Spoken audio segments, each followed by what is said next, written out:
Right. And at the time you were doing a role, but your auxiliary role was evidence response. Yes. An evidence response team for the FBI. That's correct. And is that your current role still? Yes, not so much anymore because I've been really busy. Right. But I'm still a member of the team, yes. And you were the team lead back then? I was the acting because our original team leader was out of the office at the time. Acting team lead. Yes. Okay, cool. We'll talk about that in a minute. And before that, I think you said that you were a crime lab analyst for the Department of Public Safety. Correct. And was that at the lab in Austin? No, it was a lab here in Corpus, actually. Oh, so you worked down in Corpus? Yes. And I think that you said that your primary focus when you were doing that in Corpus was DNA analysis. Correct. And kind of that, I guess that kind of dovetails into one of your auxiliary roles now was the evidence collection. Correct. Yes. And it must inform how you go about your role now. Correct. Yeah. But let's talk about your time with your FBI forensics. So you said that you obviously went through the academy to become an agent. Correct. And then you had additional training. Is that fair to say in the crime scene investigation? Yes. And did I hear correctly? You said it was a 2-week course? It starts with 2 weeks to get certified, and then throughout the years you'll get ongoing, education. Right. But yeah, it starts with 2 weeks. Yes. So 2 weeks to start off with, and then you get continuing education and experience in that. Of course. Yes. And I guess by the time of this incident, you've been doing that for 10 years. From what you're talking about, my crime scene experience? Yeah. It started in 1994 to 2022. So that's, my math, 30 something years, 28 years? Oh, that's a lot of experience. So I appreciate that. So with the Bureau, from 2012, you've been with the Bureau? No, I've been in the San Antonio division since 2012. I've been an agent since 2004. Right, okay, Yes. That makes sense. And 10 years before that was with the DPS? Yes. Right, yes. okay, that because the numbers weren't adding up. Okay. I get it. So, you said one of the roles that you do, and well, you were an acting team leader at the time of this incident. Yes, there's a team lead for every crime scene, right? So at that time, I was the acting team because our most senior team leader was gone. All right, so that's a yes, right? Yes. So how many people were in your team?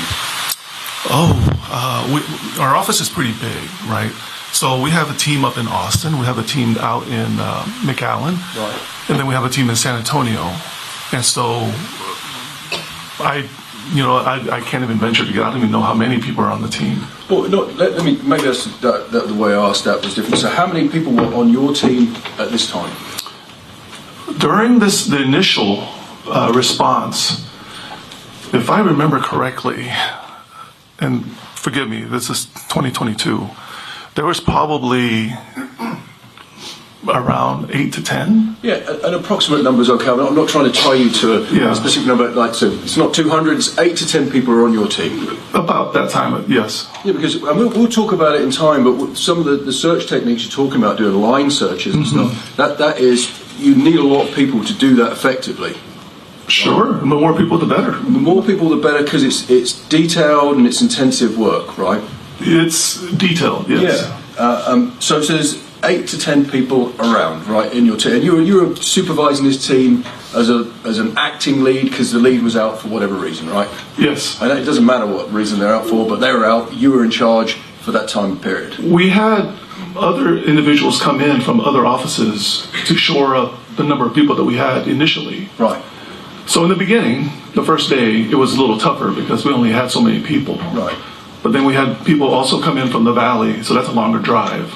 So we had more people later. So more people came to assist in your crime scene investigation later on? Sure. Yes. Right, okay.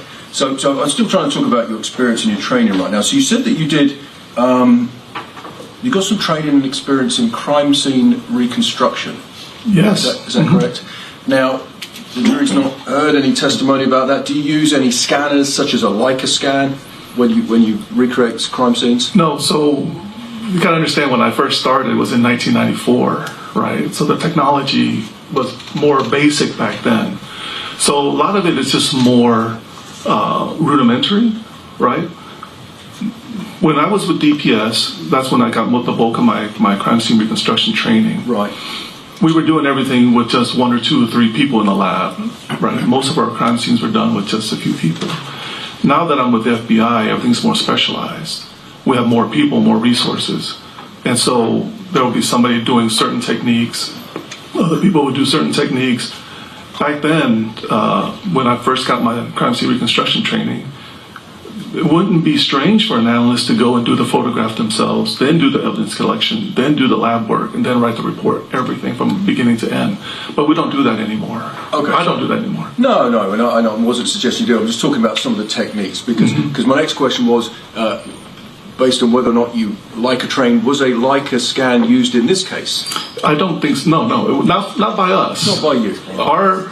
We were asked to do one thing. Yeah, and so what I want to do is explain what a Leica scan is. There is technology out there, and I understand your testimony to the jury is that when you did your training, the technology was a bit more, I think, and the techniques were a bit more rudimentary. Is that fair to say? And obviously now you know that law enforcement has access to some devices, and one of them is called a Leica scan, which is a scanning tool that surveyors use, and they use it in construction, right? We have surveying, so we did a total station scan. Right. And we also have scanning equipment that we have, and we did a total station of the whole scene. Right, okay, so you did a scan in this case. Yes, like a survey of measurements. So it's kind of like a Leica, it's slightly different. It would be, you're a man move around. Sorry? May I move around the world? Sure. So a Leica scan would be, or a total station is something you put on a podium or a plinth or something like this thing here. Yes.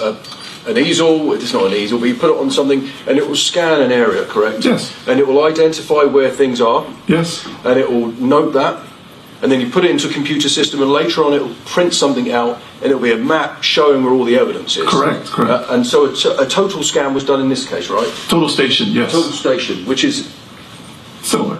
it's not a Leica. Leica's probably like a brand name. Yes. It's the same sort of thing.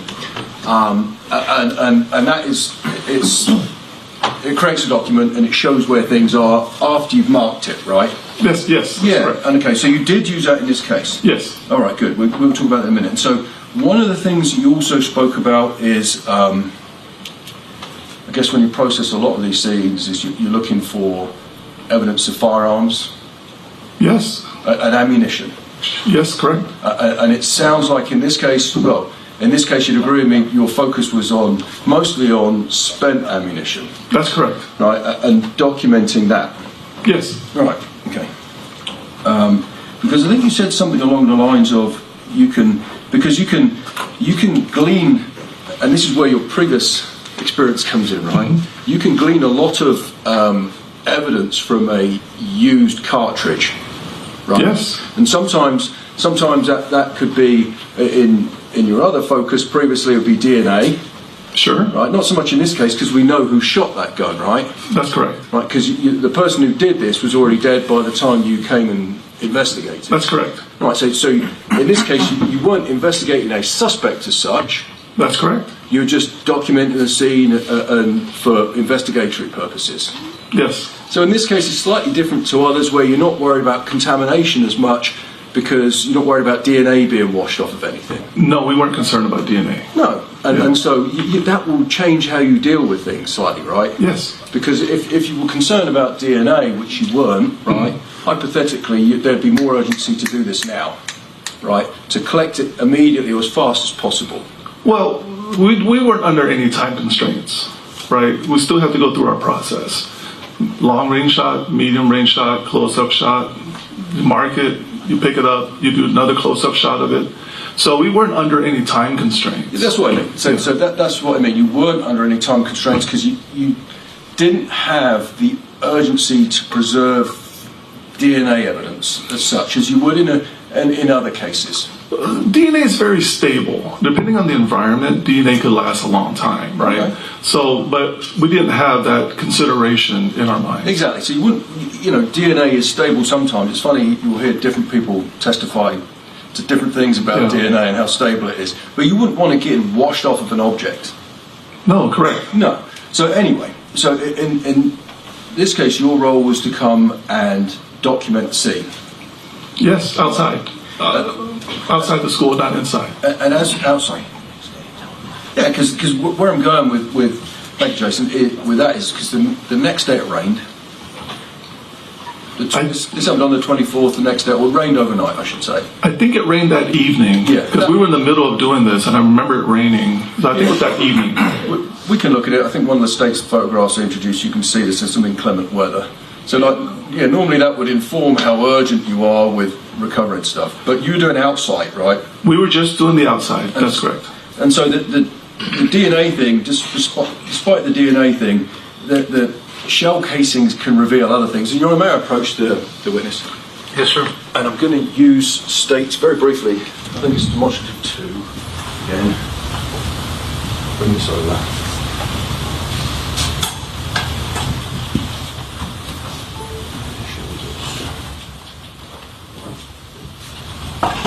Because, so, I know you've already explained that, and I think it states 19. What does it feel like? Is it not? Yeah, 19's the shell casings, right? And these are the ones that you recovered from the scene. Correct. Without going into the packets. And the shell casing, the jury's heard evidence about this before, is just the cartridge. That's the shell casing. Yes. Right? The projectile gets shot out the barrel, and this cartridge gets ejected out of the weapon. That's correct. Right? And I think the testimony earlier was that when a weapon recycles, or a firearm is fired, the firearm pin goes forward, strikes the primer, Yes. right? Very fast burn, some people call it an explosion, happens, and the projectile gets fired out the barrel. Correct. Right? Because of the action of the weapon, it recycles, and the bolt action of the rifle or the weapon brings this cartridge back and it gets ejected out of the weapon. Correct. And like you said, we know that with a long weapon, it's to the right-hand side. Yes. And it can, how far that projectile or that spent casing could be thrown can depend on a couple of things.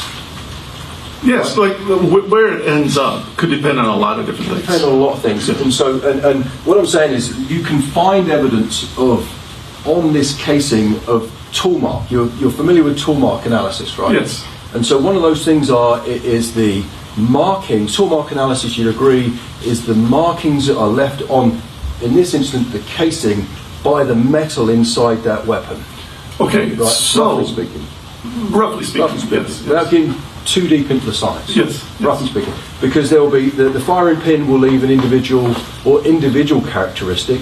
Yeah, indentation on the primer. Indentation, Yes. Because each firing, it's like a fingerprint for a weapon.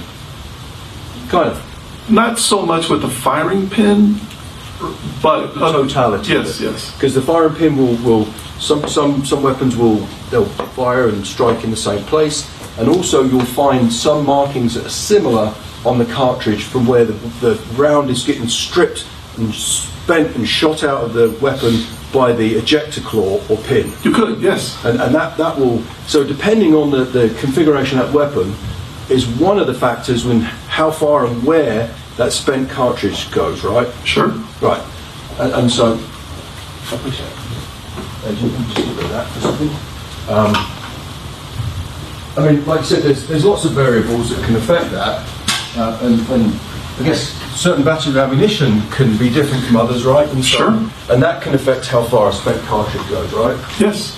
But when it comes down to it, you testified that, case location is mostly an educated guess. Would you agree with that? Depending, yeah, because there's a lot of variables. Yeah, because of the variables. Yeah. And I should say where the case comes to rest is mostly a guess. It's like an approximation. It's kind of like an educated guess, right? An educated guess. Yeah, that's Yeah. right. I mean, that's what you said. I'm just using your testimony. You said you can guess how and where the shooter is. Educated guess. Yeah. Educated. Well, I agree with you. An educated guess. And it would depend on lots of factors, like you said. And Sure. If you're standing on concrete and a round gets expelled, the cartridge gets expelled, it can bounce, It can bounce. it can spin, Sure. and it will move. Sure. Right. And if you're firing on grass, maybe it will stand still. It will just drop and sit still.